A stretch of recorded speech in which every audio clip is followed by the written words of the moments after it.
கிறிஸ்துவுக்குள் மிகவும் பிரியமான தேவனுடைய பிள்ளைகளே, இந்த காலை நேரத்திலே உங்களை சந்திப்பதிலே மிகுந்த மகிழ்ச்சி அடைகிறேன். கர்த்தர் ஒவ்வொரு நாளும் நம்மை போஷித்து பாதுகாத்து பராமரித்து வருகிறதை நினைத்து கர்த்தரை சோத்தரிக்கிறேன். சென்னையில் வேலைச்சேரி உள்ள ஏலிமேஜி சபை வழங்கும் அனுதினம் அண்ணா. ஆண்டவராகிய இயேசு கிறிஸ்து அனுதினமும் 5 நிமிடம் உங்களோடு. இந்த நாளிலும் தியானத்துக்கு எடுத்துக்கொண்ட வேத வசனம் உன்னத பாட்டு 4:12. என் சகோதரியே, என் மணவாளியே, நீ அடைக்கப்பட்ட தோட்டம், நீ மறைவு கட்டப்பட்ட நீரூற்று, நீ முத்தரிக்கப்பட்ட ஒரு கிணறு என்று அங்கே சாலமோன் அந்த சூலமித்தியாலை பார்த்து சொல்லுகிறான். ஒரு பெண்ணுடைய வாழ்க்கையில் எப்படி இருக்கணுமா, அவங்க ஒரு அடைக்கப்பட்ட ஒரு வேலி மாதிரி இருக்கணும். அப்படியாக ஒரு தகப்பன் தன் பிள்ளையை அழைத்து கொண்டு ஒரு வயல்வெளிக்கு செல்கிறான், காட்டுக்கு போகிறான். அங்கே ஒரு ஆலமர கன்று எடுத்துக்கொண்டு போய் அந்த ஆலமர கன்றை நடுகிறான். நட்டவுடன் கொஞ்ச நாள் கழித்து அந்த ஆலமரம் கொஞ்சம் அப்படியே வளர்ந்து வருகிறது. வளர்ந்து வரும்போது அதன் பக்கத்தில் ஒரு குச்சை கட்டி ஆலமரத்தை அந்த கன்றையும் இதையும் சேர்த்து ஒன்றா கட்டிடுறான். அதன் பிறகு சுற்றிலும் ஒரு முள்கம்பி, அந்த முள்கம்பி அந்த கம்பினாலே ஒரு வலையை பண்ணி ஒரு கூண்டு மாதிரி அதை வச்சு அடைச்சிடறான். நாளடைவில் ஆலமரம் பெருசாகிடுது. ஆனால் அது பக்கத்தில் பார்த்திங்கன்னா முட்செடிகள் இருக்குது, நிறைய முட்செடிகள். இந்த முட்செடிகள் பார்த்து இந்த ஆலமரத்தை கிண்டல் பண்ணது, கேலி பண்ணது. பார்த்தியா, நாங்களாம் சுதந்திரமாக இருக்கோம், நீ பாரு உன்னை போட்டு கூண்டுக்குள்ளே அடைச்சி வச்சுருக்க மாதிரி அடைச்சி வச்சுருக்கான் பாரு உங்கள் ஆள் அப்படின்னு கிண்டல் பண்ணிச்சு. ஆனால் அந்த ஆலமரம் அமைதியாக இருந்துச்சு, அது வளர்ந்துக்கிட்டே இருந்தது. அது நாளடைவில் வந்து ஒரு ஃபாரஸ்ட் டிபார்ட்மெண்ட்டு வந்தாங்க. வந்துட்டு என்ன செஞ்சாங்க, இந்த முட்செடியெல்லாம் இதெல்லாம் அழிக்கணுமேன்னு சொல்லி சுத்தமாக புல்டோசரை வச்சு முட்செடி நிறைய இருந்தது, அந்த முட்செடியெல்லாம் ஃபுல்லாக வாஷ் அவுட் பண்ணிட்டாங்க.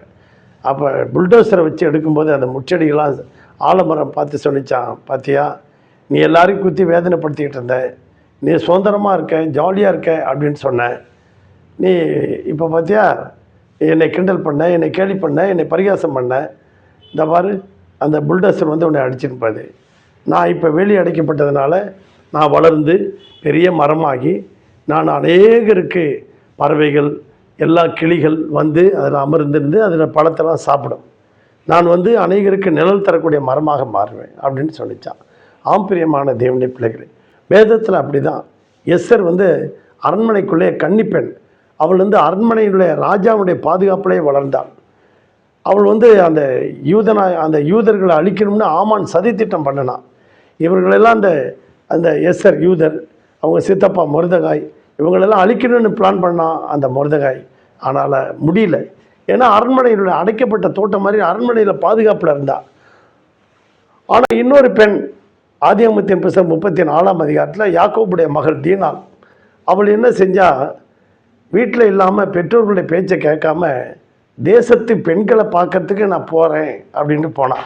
பக்கத்தில் ஒரு ஊர் இருக்குது, அந்த ஊரில் திருவிழா நடக்குது. அந்த திருவிழாவுக்கு அப்பா அம்மா போவேனான்னு சொன்னாங்க. போனான். அங்கே போனோடனே பார்த்தீங்கன்னா அந்த சீகேம் என்கின்ற ஊர் ராஜா இந்த பெண்ணை கெடுத்துட்டான். பாருங்கள், இவள் ஒரு அடைக்கப்பட்ட தோட்டத்தில் இருக்கிறா, அரண்மனையில் பாதுகாப்பில். இவள் வந்து அடைக்கப்படாத ஒரு தோட்டம் போல் இருந்தா, இவளை வந்து கெடுத்துட்டான். ஆம்பிரியமான தேவனுடைய பிள்ளைகளை, இன்றைக்கி நீங்களும் நானும், நமக்கு ராஜா இயேசு நம்மளை வேலி அடைச்சிருக்கிறார், நம்முடைய ஆவிக்குரிய வாழ்க்கையை வேலி அடைச்சிருக்கிறார். நீங்களும் நானும் ஆலமரம் போல் அநேகருக்கு நிழல் தரக்கூடிய மரமாக, கனி தரக்கூடிய மரமாக மாறுவோம். கர்த்தர் நம்மை ஆசீர்வதிப்பாராக.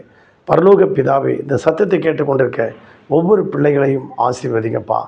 அவர்கள் வாழ்க்கையெல்லாம் யோபுடைய வீட்டை சுற்றி வேலி அடைத்தது போல் ஒவ்வொரு குடும்பத்தையும் வேலி அடைங்க. ஒவ்வொரு வாலிபர் பிள்ளைகளையும், ஒவ்வொரு வாலிபர் சகோதரனையும் வேலி அடைங்கப்பா.